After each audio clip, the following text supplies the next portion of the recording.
많은 사람들이 우리가 살아가는 이 시대를 가리켜서 능력주의라고 표현을 하기도 합니다. 이 능력주의 사회에 대해서 마이클 샌델이 공정하다는 착각이라는 책에서 이렇게 질문을 던집니다. 우리가 성공했다고 여기는 많은 사람들이 사실은 운이 좋아서 그렇게 된 것은 아닌가? 능력주의라고 해서 능력으로 평가받고 그 능력에 따라서 적당한 보상을 지급받는, 그래서 기회의 평등을 말하는 이 시대를 살아가고 있지만 사실상 그것이 기회의 평등이 아니라 운이 좋아서 그런 것이 아닌가라는 질문을 던집니다. 사실 능력주의 사회라고 해가지고 개인의 능력에 따라서 사회적 어떤 지위나 권력이 주어지는 그런 평등을 추구하지만 사실상 그 능력마저도 부모로부터 물려받은 재산이나 유복한 환경과 연관된다, 이런 요지의 이야기예요. 사실 얼마나 많은 능력을 가지고 있는가 라고 하는 질문으로 사람의 어떤 존재를 대변할 수 없습니다. 여러분은 얼마나 많은 능력을 가지고 계십니까? 또 여러분은 어떤 능력을 가지고 계십니까? 또 여러분은 얼마나 탁월한 능력을 갖고 계십니까? 우리가 능력으로 사람을 평가한다, 그것만으로 사람을 보는 것이 적절하다라고 이야기하지만 사실상 그렇게 바라보는 우리 시대를 살아가고 있지만 그 어느 때보다도 우리는 한 사람의 가치가 중요하고 또 그 어느 때보다도 평등하다고 말하고 있음에도 불구하고 그 어느 때와 다르지 않은 시대를 살고 있다라고 하는 것이 오늘 우리가 살아가는 이 시대입니다. 그래서 제가 왜 이렇게 평등을 외치고 왜 이렇게 인간의 존엄을 외치는 그것이 극대화된 사회를 살아가면서도 왜 우리는 변하지 않는 시대를 살고 있는 걸까라고 하는 질문을 던지게 되었던 것입니다. 그래서 제가 결론 지은 건 뭐냐면요, 시대를 막론하고 세속적 가치, 세상의 가치는 사람을 쓸모로 평가한다라고 하는 결론에 다다르게 되었습니다. 사람을 뭘로 평가한다고요? 쓸모. 과거에는 그 쓸모를 출생으로 평가했습니다. 계급으로요. 또 그 쓸모를 직업의 귀천으로 또 평가했습니다. 그래서 아리스토텔레스 아시죠? 아리스토텔레스. 네, 아리스토텔레스가 노예에 대해서 이런 말을 했다고 하죠. 도구, 그러니까 농기구 이런 거 있잖아요. 도구가 생명 없는 노예다라고 한다면은 노예는 살아 움직이는 도구이다. 우리가 잘 알고 있는 철학자인 아리스토텔레스마저도 사람의 존재를 도구와 동일시하는 그러한 모습을 보이기도 했다라는 거예요. 그만큼 그 당시에 노예가 가지고 있었던 어떤 쓸모에 대한 평가를 우리가 볼 수 있는 것이죠. 그러니까 쓸모를 다 평가하는 겁니다. 오늘날에도 근데 그게 그 시대와 크게 다르지 않다라고 하는 결론에 도달합니다. 왜요? 소위 돈 벌기 좋은 능력, 영향력을 발휘할 수 있는 어떠함이라고 하는 것 통해서 그 쓸모를 평가하는 시대를 살아가고 있기 때문에 그렇습니다. 눈으로 너무 잘 보이잖아요. 이를테면은 얼마의 수익을 거두는가, 또 얼마의 팔로워를 가지고 있는가, 얼마의 또 조회수를 올리고 있는가, 이런 것이 그 사람의 쓸모를 평가할 수 있는 너무나 좋은 잣대로 우리에게 객관화된 데이터로 제공되어지는 그런 시대를 살고 있기 때문에 우리 시대야말로 그 어느 때보다도 평등이 아니라 쓸모로 사람을 평가하는 시대를 살아가고 있다라고 하는 것입니다. 그렇다면 우리는 한번 그리스도인인 우리는 점검해봐야 됩니다. 무엇을요? 우리를 지으신 하나님은 우리를 어떻게 바라보시는가라고 하는 것입니다. 또 우리를 지으신 하나님께서 우리에게 주신 성경은 과연 무엇이라고 말하는가라고 하는 겁니다. 하나님께서는요, 우리를 쓸모가 아니라 존재로 바라보십니다. 왜요? 우리는 하나님께서 지으신 작품이기 때문에 그렇습니다. 이 작품이라고 우리가 번역할 수 있는 헬라어 단어인 포이에마라는 단어가 있어요. 뭐라고요? 포이에마. 기억하세요. 좋은 말이니까. 네, 작품이라고 하는 포이에마라는 단어인데 이게 무슨 말이냐면요, 하나님께서 손수 빚으셨다라는 뜻을 가지고 있어요. 그러니까 신적 창조에 관한 이야기를 쓸 때 그 작품을 말할 때 포이에마라는 단어를 쓰는데요, 하나님께서 손수 지으신 작품으로 우리를 대하기 때문에 우리를 어떤 쓸모가 아니라 우리를 존재 자체로 대하시는 거예요. 여러분 생각해 봅시다. 작가가 어떤 작품을 만들었습니다. 그래서 사람을 만들었다가 가정해요. 그래서 정말 누가 보더라도 아름다운, 우리가 일반적으로 생각하는 그 아름다운 사람의 모습을 빚을 수도 있습니다. 반면에 이런 작품을 만들 수도 있다고 생각합니다. 이를테면은 눈이 하나만 있다, 또는 팔이 한쪽만 있다, 이렇게 작품을 만들 수 있잖아요. 자, 그럼 여러분 이 상황에서 팔이 하나가 없다거나 팔이 하나만 있다거나 눈이 하나만 있다고 해서 그 작품을 가리켜서 부족하다라고 이야기할 수 있냐라고 하는 거예요. 잘못 만들어졌다라고 이야기할 수 있냐라고 하는 거예요. 우리는 눈이 하나가 없고 팔이 하나가 없는 그 작품에 대해서, 작가가 내놓은 작품에 대해서 그것을 잘못되었다고 하거나 부족하다라고 말할 수 없다라고 하는 거예요. 왜요? 여전히 작품이에요. 왜요? 작가의 의도가 거기 담겨 있기 때문에 그렇습니다. 물론 하나님은 우리를 어떠한 부족함으로 만드시진 않지만 우리 모든 존재가 하나님께서 손수 빚으신 거기 때문에 스스로가 어떠한 비교의 기준에서 봤을 때 부족하게 느껴질지라도 또 조금 작게 여겨질지라도 관계없다는 거예요. 하나님은 손수 빚어서 만드신 작품이라는 것입니다. 그런 관점으로 우리를 보는 거예요. 그래서 옆에 사람 보니까 아까 누구의 모습이 보였죠? 예수님의 모습이 보이는 거예요. 다시 한번 봐보세요. 진짜 예수님 모습 보이는지. 작품입니다. 한번 외쳐주세요. 포이에마라고. 이 대학 일부 분위기 되게 좋네. 뭐 하라면 다 하고 대답도 잘하고. 네, 여기 자주 오고 싶네요. 네. 성경이 우리에게 이것을 증언하는 거예요. 너희는 작품이다. 하나님 손수 빚으셨다. 우리는 그런 관점을 가지고 우리 함께 읽었던 빌레몬서를 볼 필요가 있는데요. 빌레몬서는 바울이 쓴 편지예요. 누구에게요? 빌레몬에게 쓴 편지입니다. 빌레몬은 골로새라고 하는 지역에 꽤나 부유한 사람이었습니다. 그래서 빌레몬의 집을 골로새 교회의 예배 공간으로 사용했습니다. 얼마나 부유했는지 알 수 있는 대목이죠. 또 바울이 빌레몬에게 오늘 빌레몬서 말미에 보면은 숙소를 부탁합니다. 그런 걸 봤을 때 빌레몬은 부유한 사람이었다. 그리고 그런 빌레몬에게 노예가 한 명 있었습니다. 뭐 여러 있었겠지만 그 중에 한 명입니다. 오네시모라는 사람인데요. 이 오네시모를 바울이 로마에서 만나게 돼요. 근데 당시 바울은 로마의 감옥에 가택 연금되어 있는 상태였습니다. 그리고 오네시모가 속해 있던 빌레몬의 집은 골로새라는 지역이었어요. 골로새는 지금의 튀르키예고요. 로마는 우리가 알다시피 이탈리아입니다. 그래서 로마로부터 골로새까지의 거리를 산정했을 때 1500km에 해당해요. 1500km를 어떠한 운송수단도 마땅치 않던 뭐 해봐야 뭐 말 타고 마차 타고 이런 시대에 과연 이 오네시모는 어떻게 바울을 만날 수 있었을까라는 질문을 우리 던지게 됩니다.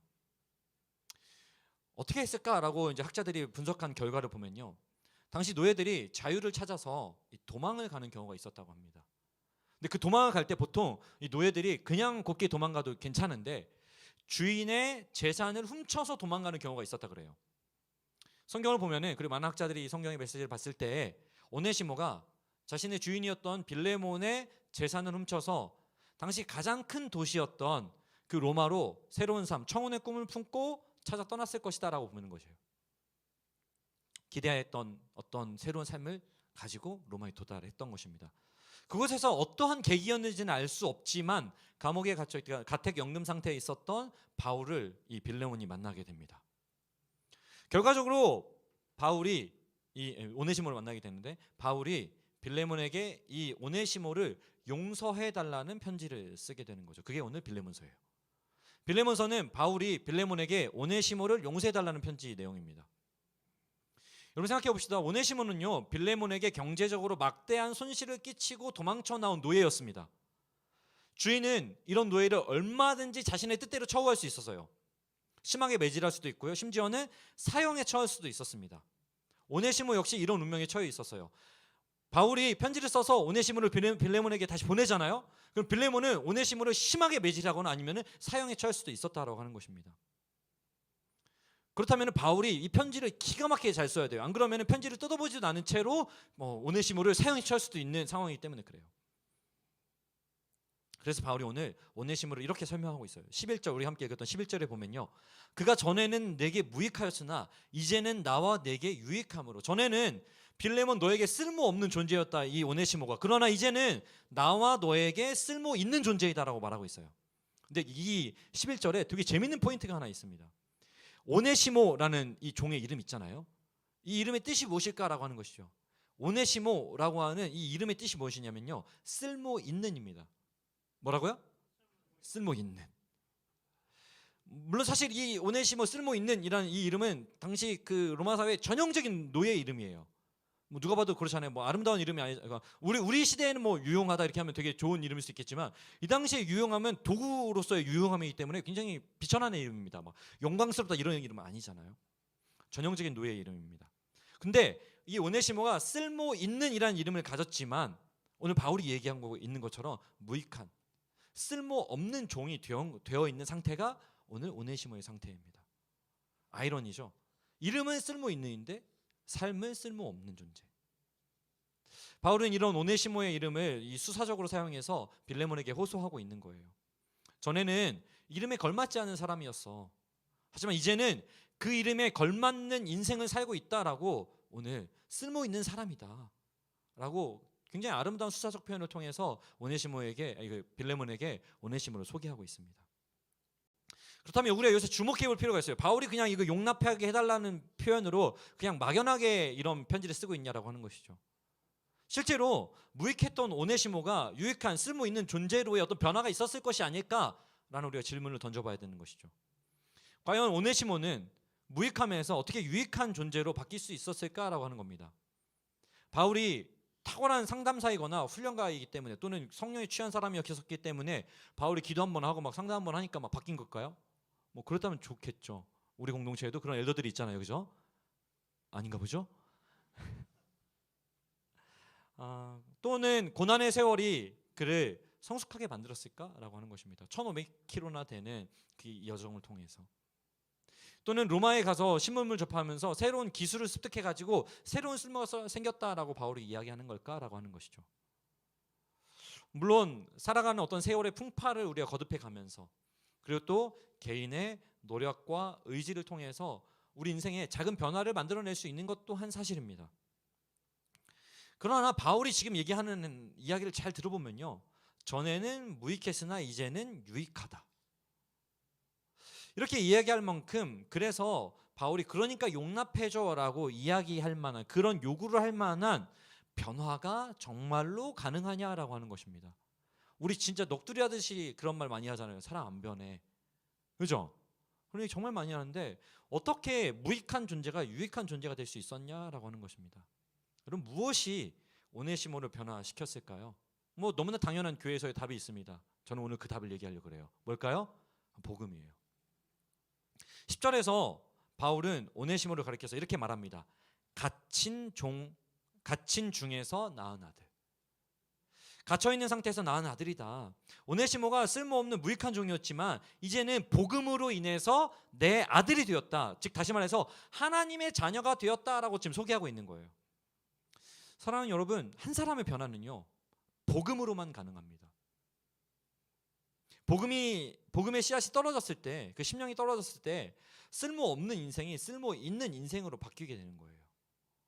우리의 노력으로는요, 단기적인 성품의 변화, 작은 기술의 습득, 이런 게 가능할 수는 있습니다. 하지만 우리가 잘 알고 있다시피 우리가 취득한 기술이 영원하지 않다라고 하는 거예요. 벌써 우리가 그 중학교, 고등학교 때 열심히 배웠던 그 수학 기술 다 어디 갔죠? 왜 배웠을까? 이런 질문 많이 하잖아요. 네. 또 성품이 변화되었다고 하지만 작은 도발이나 작은 고난이나 작은 파도에 쉽게 무너지는 게 사실입니다. 전 진짜 성질이 완전 다혈질이거든요. 네. 그래서 다혈질인데 성질이 막 급합니다. 그래서 식당에 가가지고 주문을 했는데 안 나오잖아요. 주문 딱 하고 주문 받으신 분이 들어갔는데 그 다음부터 초조해집니다. 왜 안 나올까? 그 초조함을 달래기 위해서 이제 젓가락도 놓고 하죠. 그래도 안 나오잖아요. 더 초조해집니다. 어떡하지? 물을 마십니다. 그래서 음식 나오기 전까지 물을 한 2-3컵 이상 마시게 되는 게 이제 저의 상태인데요. 그래서 저한테 정말 필요한 게 뭐냐면 온유함이에요. 그래서 정말 온유함을 위해서 많이 기도했습니다. 그리고 많이 온유해졌어요. 굉장히 온유해졌어요.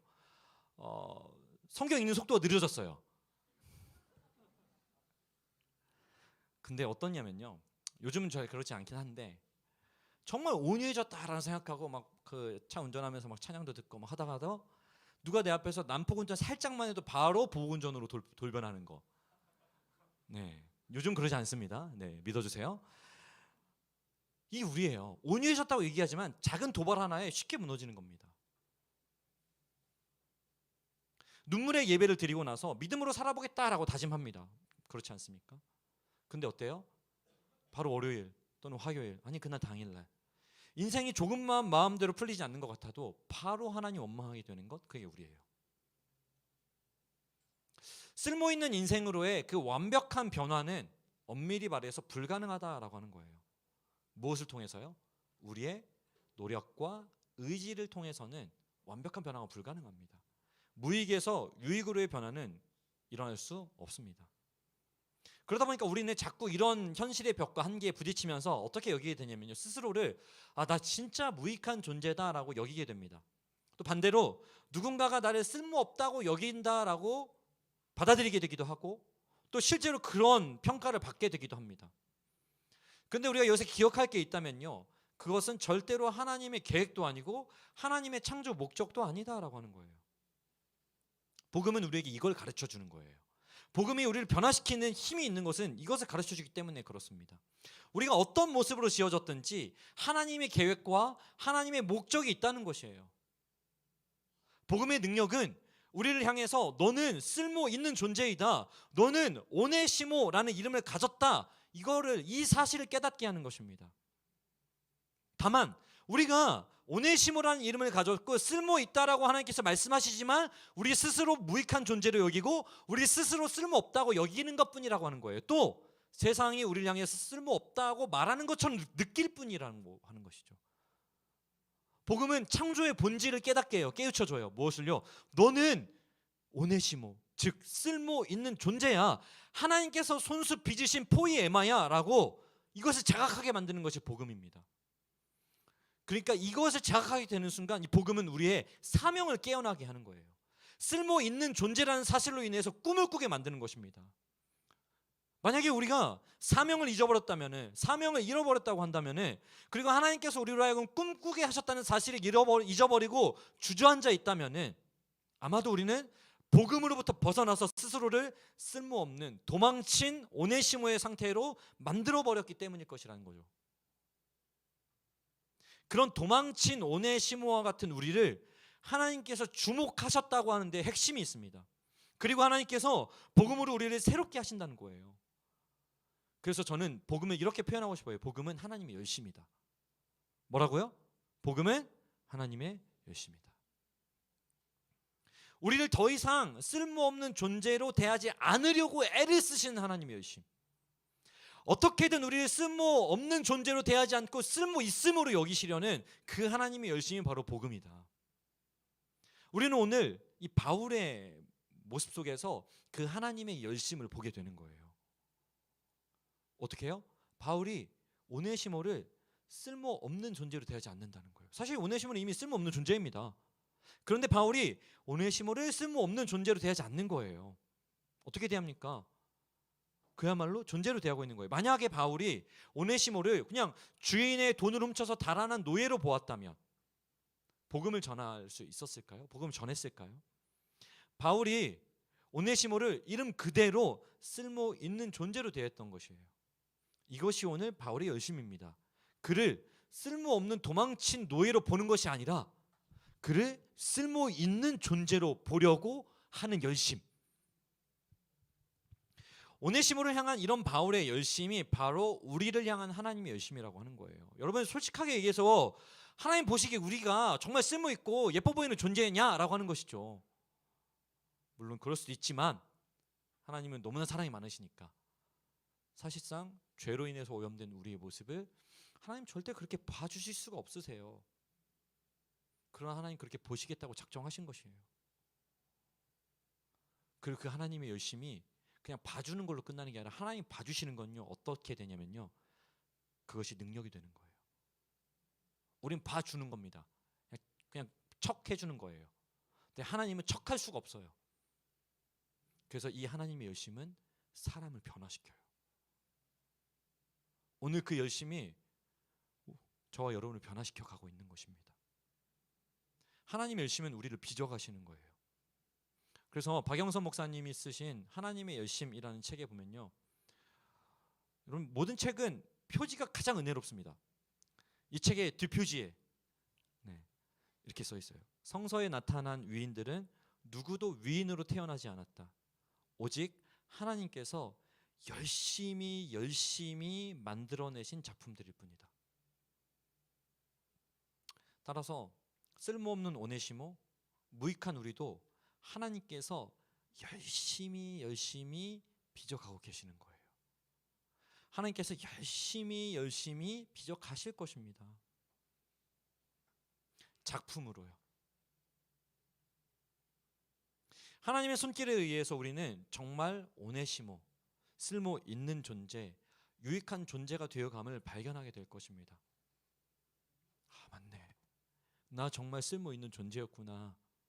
내가 그렇게 하나님께서 만들어가고 계시는구나 라고 하는 그 감격스러운 삶이 오늘 그리스도인들, 하나님께서 주목하신 자들의 삶이라고 하는 거예요. 이 자리에 앉아 있는 저와 여러분의 삶인 것이죠. 그렇게 됐을 때, 그리고 우리 역시 다른 사람을 바라볼 때 어떻게 됩니까? 쓸모로 바라보고 평가하지 않게 되는 것이죠. 모든 사람을 하나님께서 지으신 유익한 존재로 바라보게 되는 새로운 눈이 생기는 거예요. 그래서 아까 그 놀라운 일이 벌어졌잖아요. 옆 사람을 뭘로 보게 됐습니까? 예수님으로 보게 된 거예요. 솔직히 아닌 거 많잖아요. 이것은 우리의 의지로는 결코 일어날 수 없는 일입니다. 왜요? 우리는 평가하는 데 익숙하기 때문에 그래요. 오랜 세월 동안 우리는 평가받아왔고 누군가를 평가했어요. 그렇기 때문에 애쓰지 않아도 평가하게 됩니다. 아마 제가 딱 올라서는 순간부터, 아니요, 저 걸어 나온 순간부터 저를 평가했을지도 몰라요. 여기 서서 말 한마디 꺼냈을 때부터 평가했을지도 몰라요. 왜 저렇게 생겼어부터 시작해서 왜 저렇게 움직여부터 생각해서 왜 저렇게 말해? 수많은 평가를 우리는 자연스럽게 하게 됩니다. 하지만 어떤 일이 벌어집니까? 복음의 능력은 우리로 하여금 유익한 존재로 서로를 바라보게 만들어요. 그래서 여러분 저를 평가했지만 굉장히 유익한 존재로 저를 바라봤을 것이라고 믿어 의심치 않습니다. 맞죠? 12명 정도 끄덕여서 줘서 고맙습니다. 복음의 능력으로 하나님께 받아들여짐을 경험한 자들, 그런 우리에게서 일어나는 일이 이거예요. 제가 설교를 준비하면서 어떤 글을 하나 보게 됐는데요. 여러분 혹시 성 프란체스코라는 수도사 아시나요? 성 프란체스코라는 수도사가 있습니다. 정말 청빈하게 살았던 수도사인데요. 제자들과 함께 이렇게 청빈과 금욕을 이렇게 주창하면서 추구하면서 이제 살았던 분이세요. 이분이 한 번은 이런 시험을 했다고 합니다. 청빈과 금욕을 이렇게 추구하다 보니까 금식 이런 거 많이 할 거 아니에요. 그래서 제자들과 함께 40일 금식 기도를 하기로 했습니다. 혹시 40일 금식 기도 해보신 분? 저도 안 했으니까. 대단한 분입니다. 40일 금식 기도를 그냥 하는 거는 너무 쉬우니까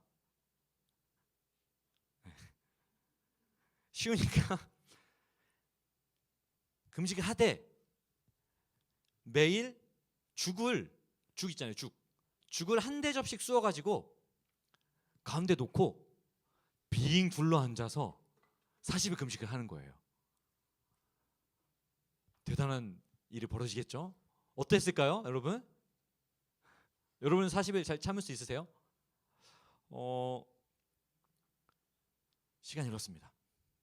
20일쯤 지났을 때 제자 한 사람이 견디다 못해 죽을 향해 돌진해서 얼마나 급했는지 손으로 죽을 떠먹고 말았습니다. 어떻게 됐을까요? 아마 어떤 사람은 잘렸다, 제자로서 이제 큰일 났다 이렇게 생각할 수도 있을 것입니다. 나머지 제자들이 도끼 눈이 돼가지고 막 째려보는 거죠. 지금 다 참고 있는데. 그때 성 프란체스코가 어떻게 했을까요? 그때 일어나서 죽 그릇 앞에 가서 죽을 점잖게 떠먹기 시작합니다. 제자들이 다 놀라겠죠. 무슨 일입니까? 성 프란체스코가 이렇게 말합니다. 형제와 싸우면서 40일 금식기도 하는 것보다 차라리 금식기도 하지 말고 형제와 화목하라. 여러분, 프란체스코가 오늘 지금 이 이야기 속에서 한 일이 무엇입니까? 한 명의 제자는 죽을 떠먹어서 그 자리에서 쓸모없는 존재가 돼버렸어요. 그게 죄이죠. 그 쓸모없는 것처럼 되어버린 그 제자와 똑같이 되어서 정죄가 아니라 그 제자에게 다시 기회를 주는 그 일을 하는 것이 오늘 프란체스코의 일이었습니다. 죽을 떠먹은 제자를 보면서 다른 제자들은 실패했다고 생각했던 것입니다. 쟤는 더 이상 우리 공동체에서는 쓸모없어 라고 생각했습니다. 이 자리에서 이야기를 듣고 있던 저나 우리 역시 그 제자리를 생각하면서 쓸모없다라고 여기면서 잘라야 된다라고 생각했을 수도 있습니다. 그런데 주님의 방식이 무엇인가라고 하는 질문이 필요합니다. 주님의 방식은 그와 함께 죽을 떠먹는 것입니다. 죄를 지어라 이런 얘기가 아니라 우리는 실패했다고 쓸모없다고 사람을 대하는데 그리고 평가하는데 익숙해진 세상을 살고 있습니다. 그런데 문제는 세상이 그런 게 아니라 우리가 그렇다는 것이고 심지어 교회 공동체 안에서 우리가 그렇게 쓸모로 사람을 대하고 평가하고 있는 모습일 수 있다고 하는 거예요. 나는 그래도 이렇게 신앙생활을 하고 있는데 나는 이만큼 공동체를 위해서 수고하는데 이러면서 서로의 쓸모를 평가할 수도 있다고 하는 것입니다. 여러분 그런데 그 일이 벌어지는 순간 공동체는 더 이상 예수의 공동체가 아니라 세상과 다름없는 공동체가 되는 거예요. 사랑하는 청년 여러분, 그렇기 때문에 우리는 누군가를 쓸모로 바라보고 평가하고 있진 않은지 돌아봐야 됩니다. 그리고 기억해야 돼요. 진짜 쓸모없는 존재는 나였다는 사실을. 쓸모없는 존재인 나를 예수님께서 쓸모있는 존재로 바라봐 주셨다는 것, 이것을 기억해야 됩니다. 우리가 잘 알고 있는 아가서 1장 5절에서요 검으나 아름답다라는 표현이 나옵니다. 여기서 이 검다라는 것은 뭐 다른 데서는 아닐 수 있지만 여기 이 본문에서 검다라는 것은 아름답지 않음을 표현하는 단어예요. 아름답지 않은데 아름답다고 여겨준다라는 거 하는 것입니다. 아름답게 봐준다라고 하는 거예요. 예수님께서는 쓸모없는 아름답지 않은 우리를 아름답게 봐주시는 거예요. 쓸모없는 존재처럼 되어버렸지만 쓸모있는 존재로 봐주시고 그렇게 여겨주신다는 거예요. 그리고 그것으로 끝나는 것이 아니라 쓸모있는 존재로 살아가기를 기대하시면서 여전히 우리를 빚어가고 계신다고 하는 사실이에요. 저와 여러분 모두는 그 쓸모있게 우리를 바라보시고 기대하시는 주님의 손에 빚어지고 있음을 기억할 수 있기를 예수님 이름으로 축복합니다. 이번 한 주 좀 그렇게 살았으면 좋겠어요. 나는 예수님께서 쓸모있는 존재로 바라봐 주셨어. 그 나를 그런 존재로 빚어가고 계셔. 그래서 다음 주에 왔을 때 얼마나 또 주님 손에 의해서 빚어졌는지를 자랑할 수 있는 우리 모두가 되기를 예수님 이름으로 축복합니다. 그렇게 해서 이 찬양 같이 부르고 싶었어요. 이 찬양 가사에 보면요, 우리 살아가는 모든 날들이 다 주의 숨결 속에 지어졌으니, 우리가 살아가는 모든 날들 그리고 우리의 존재가 어떻게 해요? 주의 숨결로 지어졌습니다. 하나님께서 사람을 흙으로 빚으시고 그 코에 생기를 불어넣으시잖아요. 그래서 우리가 특별한 존재가 되었잖아요. 우리는 하나님께서 숨결을 불어넣으신 정말 하나님의 작품입니다. 그 사실을 기억하면서 우리 함께 고백했으면 좋겠어요. 우리 살아가는 모든 날들이, 우리 살아가는 모든 날들이 다 주의 숨결 속에 지어졌으니 이제 모두 모여 다 주를 찬양해. 그는 영원토록 찬양받으실 주. 한 번 더 우리 살아가는 모든 날들이 다 주의 숨결 속에, 다 주의 숨결 속에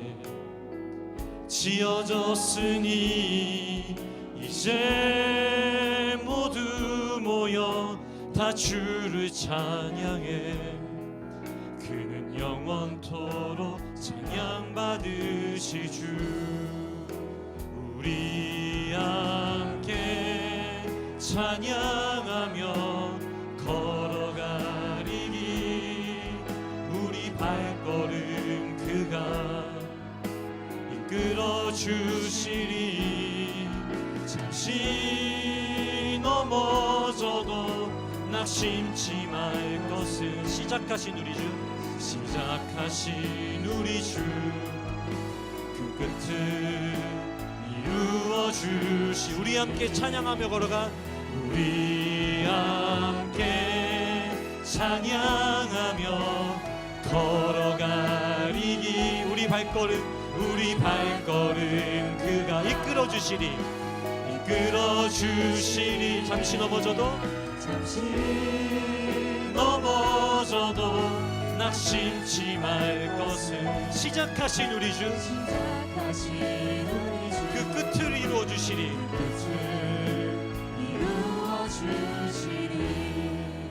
우리 시간에 한번 기도할 때 우리라는 존재를, 사실은 죄로 인해서 쓸모없어져 버린, 망가져 버린 우리라는 존재를 그렇게 보지 아니하시고 쓸모 있는 존재, 오네시모로 대하시는 그 주님의 뜨거운 마음을 우리 좀 기억했으면 좋겠어요. 맞습니다. 주님 저를 그렇게 바라보셨습니다. 아름답다라고 말씀하셨습니다. 네, 그 정말 주님의 숨결로 주님께서 그렇게 바라보시는 존재임을 기억하며 살기를 원합니다. 주님, 내 마음 가운데 그 확신과 그 소망과 그 능력을 부어주시옵소서. 그런 마음을 함께 기도하겠습니다. 오, 선하신 주, 주님의 은혜가 우리 가운데 있습니다.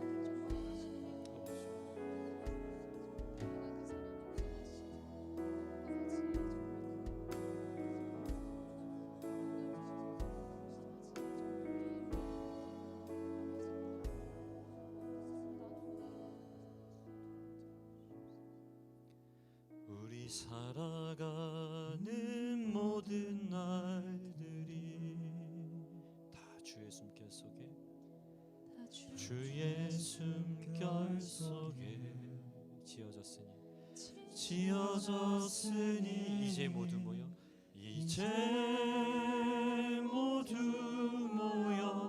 다 주를 찬양해. 그는 영원토록 찬양 받으실 주. 우리 한 번 더.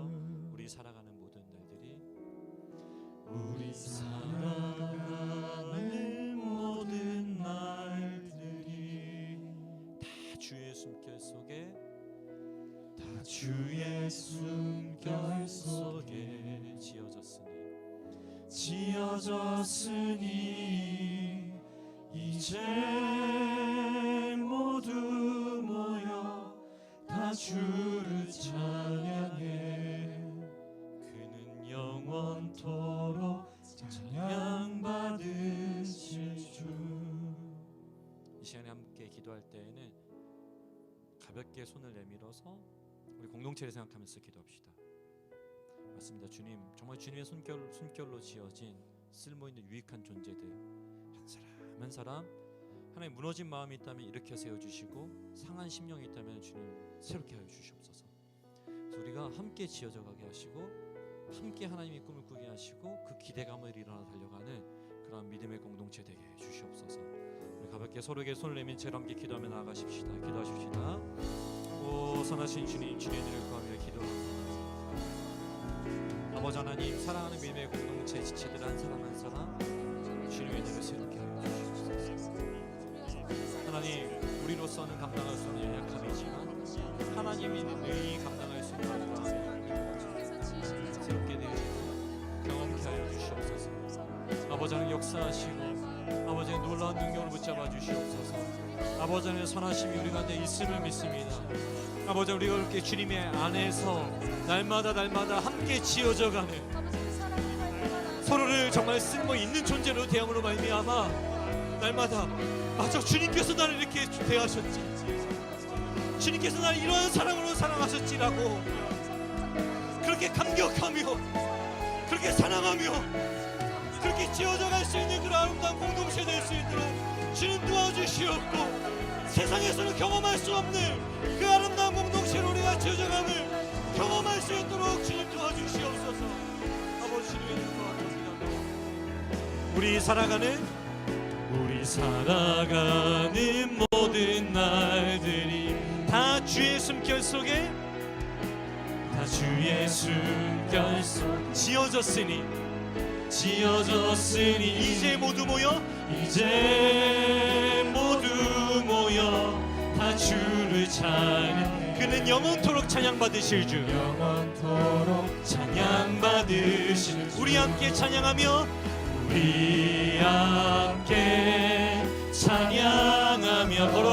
걸어가 우리 발걸음 그가 이끌어 주시리. 잠시 넘어져도 낙심치 말 것. 시작하신 우리 주, 그 끝을 이루어 주시리. 아멘. 우리 한 번 더 우리 함께 찬양하며 걸어가리기.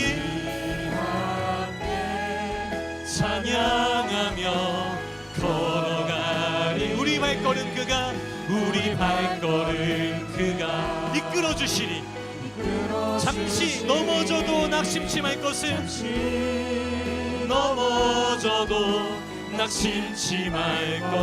시작하신 우리 주, 아멘. 그 끝을 이루어 주시리.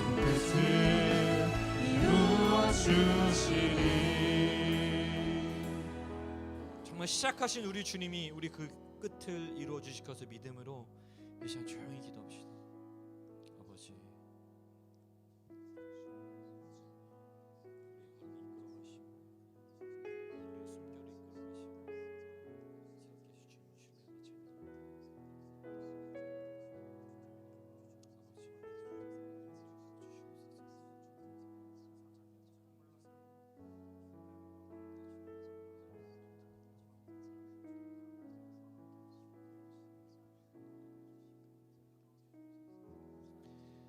하나님,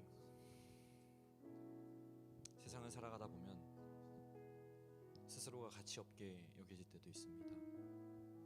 또 세상이 나를 향해서 쓸모없다고 말하는 것처럼 느껴질 때도 있습니다. 그리고 때로는 그것이 공동체 안에서조차 난 참 무익하구나 라고 느껴질 때도 있습니다. 그러나 이 시간 다시 한번 기억합니다. 우리가 어떻게 느끼고 우리가 어떻게 여기든지 하나님은 결코 우리를 그렇게 여기지 아니하시고 쓸모있는 오네시모로 하나님께서 여전히 빚어가시는 작품으로 보신다는 사실입니다. 그 사실로 인해서 우리의 가슴이 뛰게 하시고 그 사실로 인해서 우리의 삶이 새로워지며 그렇게 한 주를 살아갈 때 하나님의 손에 빚어져 가고 있음을 수없이 경험하는 우리의 매일이 되게 해 주시옵소서. 그렇게 우리를 세우시고 이끌어 가시고 그래서 시작하시고 끝을 이루실 그 주님을 신뢰합니다. 우리 주 예수 그리스도의 은혜와 아버지 하나님의 무한하신 사랑하심과 성령님의 감동 거만 충만 위로 교통하심의 역사가 오늘 우리를 쓸모 있는 존재로 유익한 존재로 여기시며 빚어가신다는 그 확신 속에 세상을 향하여 그리스도의 소망을 품고 나아가는 모든 청년들의 머리 위에 이들이 마주하는 현실 가운데 이들이 만나는 모든 관계 가운데 이제부터 영원토록 함께 하시기를 간절히 축원합니다.